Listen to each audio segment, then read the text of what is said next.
सो इस वीडियो में मैं बात करने वाला हूँ कि क्या इंडियन पेरेंट्स रियली इतने टॉक्सिक है जितना सोशल मीडिया में बता रखा है। ये वीडियो का टॉपिक मुझे इसलिए सूझा क्योंकि मैं देख रहा था कि आजकल यूट्यूब पे और हर जगह इंडियन पेरेंट्स को काफ़ी बैकलैश मिल रहा है, मतलब हेट की, गलत पेरेंटिंग की, और सब अच्छी चीज़ों के लिए टोकते हैं और डाइट नहीं लेने देते, प्रोटीन नहीं लेने देते, जो कि एक तरफ से सही भी है पर कुछ ज़्यादा ही हेट डेवलप किया जा रहा है। मोस्टली इंडियन पेरेंट्स, मतलब कुछ होंगे एक एक्सट्रीम साइड पे जो इतने टॉक्सिक है, पर काफ़ी एक large chunk of Indian parents aren't this toxic. They are mostly their focus is mostly on that कि बच्चे का करियर बन जाए, थोड़ा वो पैसे कमाने लग जाए। बाकी उनको जिम से और प्रोटीन से इतना कुछ प्रॉब्लम नहीं है। पर जब ये 16-17 साल के बच्चे जिम और प्रोटीन की जिद करते हैं तो उनको लगता है कि बच्चा आवारा बन जाएगा, वो करियर पे ध्यान नहीं दे रहा, वो लौंडेबाजी कर रहा है। वो ये नहीं समझते कि ये चीज़ें भी लाइफ का एक इम्पोर्टेंट पार्ट है। पर उनके बाद भी कहीं ना कहीं सही है कि अगर तुम्हारी घर की फाइनेंशियल सिचुएशन इतनी अच्छी नहीं है तो जिम और गर्लफ्रेंड और रिलेशनशिप इन सब में जाने से कुछ ज़्यादा फ़ायदा है नहीं।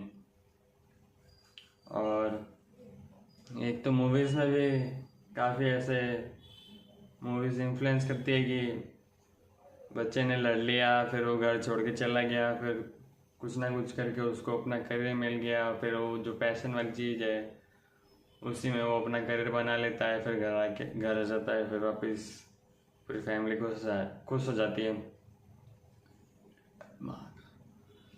पर ये एक काफ़ी वो कहते हैं फिल्मी स्टाइल में हो गया।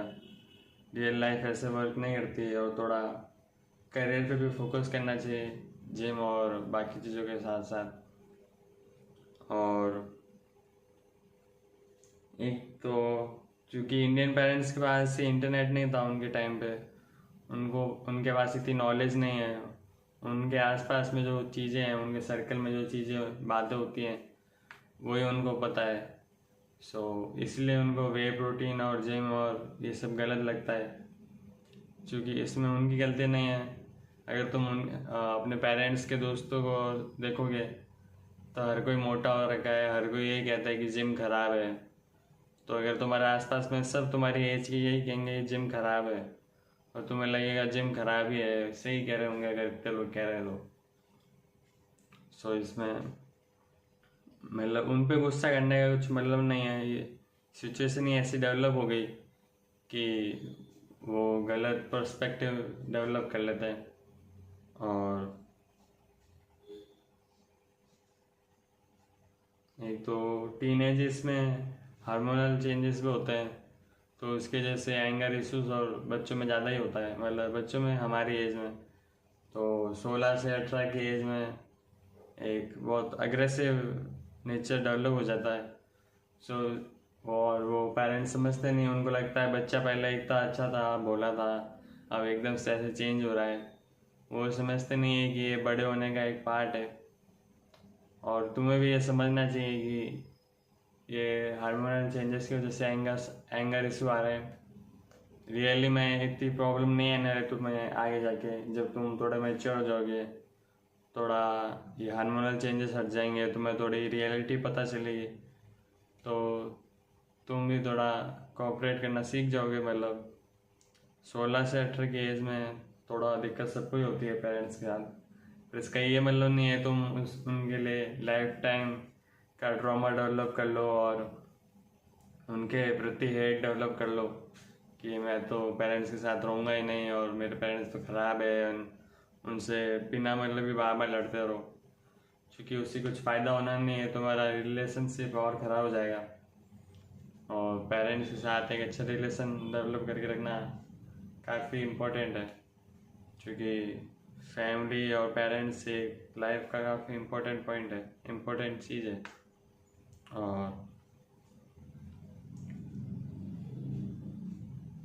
और वो जिन चीज़ों में तुम्हें कंट्रोल करते हैं कि फिजूल खर्चे मत करो, दोस्तों के साथ मत घूमो, वो अगर तुम एकदम शोर शराबा और इंस्टाग्राम बंद करके और एकदम थोड़ा सा सोचोगे तो तुम्हें लगेगा कि हाँ लॉन्ग टर्म में ये चीज़ें फ़ायदा दे रही है।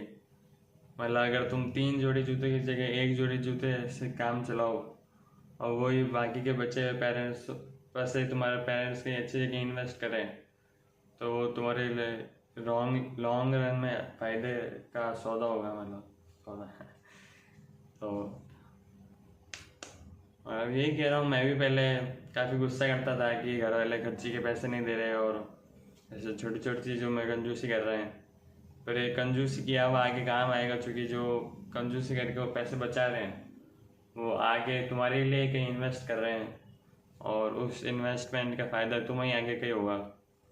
मोस्टली पेरेंट्स ने कोई एफडी बना रखी होती है या कोई ज़मीन ले रखी होती है या कोई लोन चल रहा होता है जो कि बच्चे के ही फ़ायदे में होता है। सो अगर ऐसी सिचुएशन है तो अगर तुम पेरेंट्स को फोर्स ना करो पैसे के लिए और खुद से पैसे कमाना शुरू करो, वैसे एक प्रेशर भी डेवलप होता है जो कि स्टार्टिंग में तो थोड़ा ऐसा लगता है कि क्या दिमाग ख़राब कर रहे हैं और फालतू ही प्रेशर बन रहा है। फिर ये प्रेशर जब होगा, तुम्हारे पास पैसे जब नहीं होंगे, जब तुम्हारे मार्क्स कम आएंगे और तुम्हारे पेरेंट्स डांटेंगे, तभी तुम्हें एक वो विल पावर डेवलप होगी कि और एक ग्रोथ का मतलब ग्रोथ करने का मन करेगा कि खुद से पैसे कमाऊँ मैं, खुद से चीज़ें लूँ मैं। ये भी एक फेज़ है और जो इतना बुरा है नहीं जितना यूट्यूब पे और सेल्फ इम्प्रूवमेंट गुरुज ने बना रखा है। ये पार्ट ऑफ प्रोसेस है, जिससे थोड़ा एंजॉय करो। एंजॉय तो नहीं कर सकते, मैं भी समझता हूँ कभी के दिमागी मापेट एक हो जाती है, पर थोड़ा ट्राई करो कि हाँ ज़्यादा गुस्सा ना करो और पेरेंट्स के साथ एक ढंग का रिलेशनशिप बना कर रखो। वैसे ये वीडियो बहुत ख़राब बनी मुझे पता है, क्योंकि अभी 11 बज रही है और मैं 10 बजे तक सो जाता हूँ। सो आँखों में पूरी नींद है और मेरे से कैमरा उल्टा रखा हुआ मैंने, क्योंकि इसका फ्रंट कैमरा ख़राब है तो बैक कैमरा से वीडियो बन रही है, तो इससे बात करने में मुझे इतनी आदत नहीं है। थोड़ा सेटअप भी अलग है, इसलिए थोड़ा 1-2 दिन में आदत आ जाएगी, फिर ढंग की वीडियो बनेगी। चलो और टाइम वेस्ट नहीं करता हूँ, बाय बाय बाय।